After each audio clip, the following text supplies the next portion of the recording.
Hello बच्चों, let's read the question. The question is, for which the following liquids the liquid meniscus in the capillary tube is convex? कौन से liquid के लिए capillary tube में जो meniscus बनता है वो कॉन्वेक्स बनता है? तो देखिए, इस क्वेश्चन को सॉल्व करने के लिए हमें जो की कॉन्सेप्ट हमें पता होना चाहिए, उस की कॉन्सेप्ट में पता होना चाहिए हमें दो तरह के फोर्सेस के बारे में जो हमारे होते हैं, cohesive force and adhesive force. ठीक है, दोनों ही हमारे क्या होते हैं, अट्रैक्शन फोर्सेस होते हैं। दोनों ही क्या होते हैं, अट्रैक्टिव फोर्स होते हैं। कोहेसिव जो होता है वो सेम सब्सटेंस के मॉलिक्यूल्स के बीच में लगता है, और जो अडेसिव होता है वो डिफरेंट सब्सटेंस के मॉलिक्यूल्स के बीच में लगने वाला अट्रैक्शन फोर्स होता है। ठीक है, तो जब हम किसी भी कैपिलरी ट्यूब में लिक्विड डालते हैं तो एक तो लिक्विड के मॉलिक्यूल्स के बीच में आपस में फोर्स लगेगा जो हमारा कोहेसिव फोर्स होगा, और एक उस ग्लास, कैपिलरी ट्यूब जिस ग्लास से बनी है उस ग्लास और उस लिक्विड के मॉलिक्यूल्स के बीच में फोर्स लगेगा जो हमारा अडेसिव होगा। अब अगर कोहेसिव फोर्स जो है वो डोमिनेंट हो जाए अडेसिव फोर्स के कंपेयर में, ठीक है, तो एक ड्रॉप बनता है लिक्विड का, जिसकी वजह से शेप जो होती है वो कॉन्वेक्स आती है। और अगर उल्टा हो, अगर अडेसिव फोर्स जो है वो डोमिनेंट हो जाए compare to the cohesive force, तो क्या होता है, एक राइज होता है लिक्विड में, और इस राइज की वजह से कौन सा शेप बनता है, कॉनकेव शेप बनता है। ठीक है, तो हम जब लिक्विड मरकरी की बात करते हैं तो मरकरी में जो कोहेसिव फोर्स होता है वो स्ट्रॉन्गर होता है। अगर मैं मरकरी की बात कर रही हूँ तो मरकरी में जो कोहेसिव फोर्स होता है वो स्ट्रॉन्गर होता है, मतलब इसके खुद के मॉलिक्यूल स्ट्रॉन्गर, आपस में जो फोर्स लग रहा है इनके मॉलिक्यूल्स के बीच में वो ज्यादा है to the force between the mercury and the material of the container. जिस भी कंटेनर में हम डाल रहे हैं, जैसे कैपिलरी ट्यूब में डाल रहे हैं, तो ग्लास और मरकरी के बीच में जो एडेसिव फोर्स लग रहा है वो कम है, और मरकरी के मॉलिक्यूल्स के बीच में आपस में जो कोहेसिव फोर्स लग रहा है वो ज्यादा है।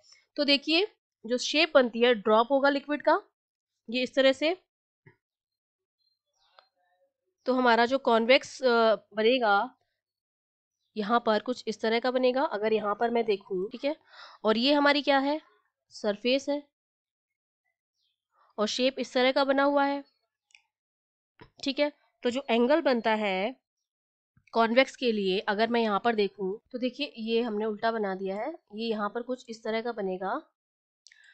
ये यहाँ पर, ये मैंने इसमें मरकरी, ये कैपिलरी ट्यूब है हमारी, इसमें हमने मरकरी फिल की हुई है, तो जो शेप बनेगा वो कुछ इस तरह का बनेगा मरकरी का। ठीक है, और ये हमारी क्या होगी, ये हमारा सरफेस है। ठीक है, तो इसके लिए जो एंगल ऑफ कांटेक्ट बनता है, एंगल ऑफ कांटेक्ट जो किस किस के बीच में होता है, एंगल ऑफ कांटेक्ट होता है एक तो जो सॉलिड है उसका टेंजेंट, और एक जो लिक्विड है उसका टेंजेंट।